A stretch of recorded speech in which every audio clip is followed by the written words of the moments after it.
Yo, Mr. Clean, come spar for fun. I'll post it. Black belt versus janitor. Who wins? No video, or we don't spar. Venga.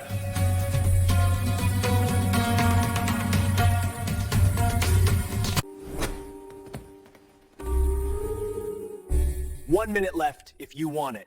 The gym lights flickered once, then held steady, casting long shadows across the blue mats. It was 10:17 p.m. on a Thursday, long after the last kids' class had ended, long after the trophy-polishing parents had gone home. The only sounds were the low hum of the vending machine in the corner and the rhythmic slap of a mop against tile.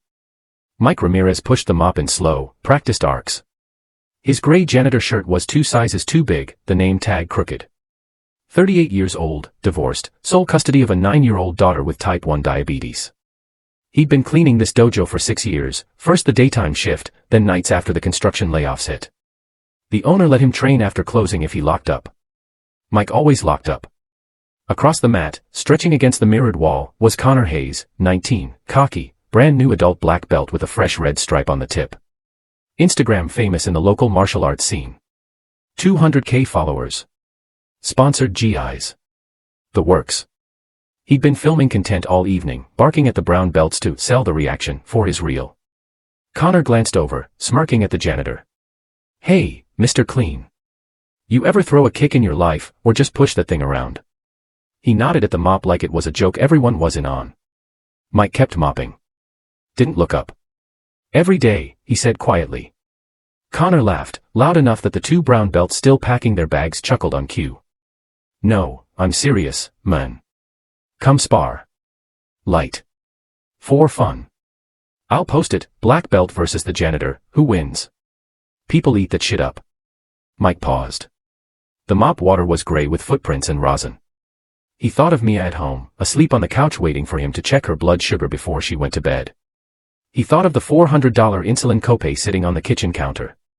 He thought of the way Connor's voice carried that particular brand of rich kid boredom that assumed the world was his playground. Mike set the mop against the wall. 1 round, he said. 2 minutes. Touch gloves, no filming. Connor's eyebrows shot up. The brown belts froze. Nah, we gotta film this. Connor was already pulling out his phone. It's content, bro, relax. Mike's voice stayed low, almost kind. No video. Or we don't do it. Connor rolled his eyes but shrugged. Whatever, Grandpa. Brown belts, you're witnesses. They squared up in the center of the mat. Connor bounced on his toes, flashing that influencer grin. Mike stood flat-footed, hands loose at his sides, wearing faded Walmart sweatpants and the same beat-up rash guard he'd owned since 2011. Connor tapped gloves, half-hearted. Try to hit me, old man. The timer on the wall clock started. Connor exploded forward, fast, textbook blitz, jab cross low kick combo he drilled 1,000 times for the camera. The brown belts leaned in, phones sneaking up despite the rule. Mike slipped the jab by a fraction, felt the wind of the cross graze his cheek, and ate the low kick on the shin like it was nothing. Connor's eyes widened, he hadn't expected the shin to be made of oak. 10 seconds in, Connor reset, circling. That all you got, he taunted. Mike didn't answer. He just advanced 1 quiet step. Connor fired a teep, front push kick, to create space. Mike caught the leg under his arm, dumped Connor flat on his back with zero drama, like taking out trash. The thud echoed. Connor scrambled up, face red, this wasn't in the script. Now the black belt was mad. He lunged with a flying knee he'd landed on every highlight reel. Mike sidestepped, hooked the supporting leg, and Connor crashed again, harder. This time the wind left him in a whoosh. 30 seconds gone. Connor climbed to his feet, chest heaving. Something new flickered in his eyes, not just embarrassment, but the first twinge of fear. He'd never fought anyone who didn't care about looking good. He changed levels for a desperate double-leg takedown. Mike sprawled, heavy hips dropping like gravity itself, then threaded an arm under Connor's chin. Darce choke, tight as a seatbelt. Connor tapped frantically after 3 seconds. The brown belt stood frozen. Mike let go immediately and stepped back. Connor rolled to his knees, coughing, ego in tatters. The dojo was dead silent except for the vending machine hum. Mike picked up the mop again. Clock's still running, he said softly. 1 minute left if you want it. Connor shook his head, eyes glassy. I'm good. Mike nodded once, like a man who'd expected that answer years ago, and went back to cleaning the same spot on the floor. One of the brown belts finally found his voice. "Sir, who are you?" Mike wrung the mop into the bucket. Water dripped pink. Connor's lip had split somewhere in the chaos. "Used to fight," Mike said. "Long time ago." Connor wiped his mouth, staring at the blood on his hand like it belonged to someone else. "Used to fight where?" "Anywhere they paid enough to cover rent." Mike's voice was quiet, almost embarrassed. "Cage, ring, parking lots in Tijuana. Lost count after 60 pro fights. Retired when Mia was born." Connor's mouth opened, then closed. The brown belts looked like they'd seen a ghost. Mike kept talking, not to them, just to the floor. "Doctors told us she'd never walk right, some syndrome they caught late. I carried her up 4 flights of stairs every day for 2 years so she could get physical therapy. Needed both arms free, so I learned to open doors with my feet. That's when I stopped fighting. Hands were worth more holding her than throwing them." He paused, looking at the faint scar that ran across his knuckles. "Still train sometimes. After I mop. Keeps the head clear." Connor sat back on his heels. The cockiness was gone, replaced by something small and shaky. Why didn't you just tell me?" Mike met his eyes for the first time. "Because you didn't ask." The silence stretched so long it hurt. Then Connor did something nobody expected.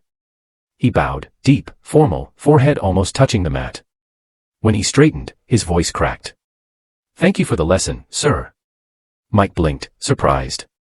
He gave the smallest nod in return. Connor stood slowly, wincing. He looked at his phone on the floor, screen still recording somehow. With one thumb he stopped it, then deleted the file without hesitation. The brown belts watched, stunned. Mike went back to mopping. Connor lingered by the door. "Hey. Mr. Ramirez? My dad owns half the gyms in the county. We've got a health plan. Like, a real one. If your daughter ever..." Mike cut him off, gentle but firm. "We're good, Connor. But thank you." Connor swallowed hard. Can I train with you sometime? After closing. I'll mop." Mike studied the kid for a long moment. Then he reached into the rolling bucket, pulled out a second mop, and held it out. "Start tonight," he said. "Floor's still dirty." Connor took the mop like it was made of gold. 6 months later. The same dojo, same late night. But everything looked different. Connor, now leaner, quieter, eyes older, pushed the mop in perfect arcs while Mike held pads in the center of the mat. A little girl with pink streaks in her braids sat on the bench, swinging her legs, glucose monitor blinking steady green on her arm. She was laughing at something Connor had just said. Mike called out combinations in a calm, steady rhythm. Connor fired them off crisp and humble, no camera in sight. The owner had given Mike a full-time instructor position 3 months ago. Connor paid for it out of his own sponsorship money and never told a soul. The reels he posted now were different, slow-motion clips of 9-year-old white belts learning to fall safely, captions about respect, patience, and showing up when nobody's watching. On the wall, a new frame hung between the tournament banners. Just a simple photo, Mike and Connor bowing to each other, both smiling. Underneath, in Connor's handwriting, "Real black belts clean the mats after everyone else goes home." And on Thursday nights, when the gym lights flickered once and held steady, 2 men, one who used to have everything and one who never had anything, mopped side by side in silence. Because some lessons can't be taught with fists. They're taught with a mop, a bucket, and the kind of heart that refuses to stay broken. And every kid who trains there now knows the rule Mike quietly added to the dojo creed, spoken only once but never forgotten. Never judge a man by the gi he wears, or doesn't. Judge him by how he treats the person who cleans it. The gym lights stayed on a little longer these days. And nobody, ever left the mats dirty again.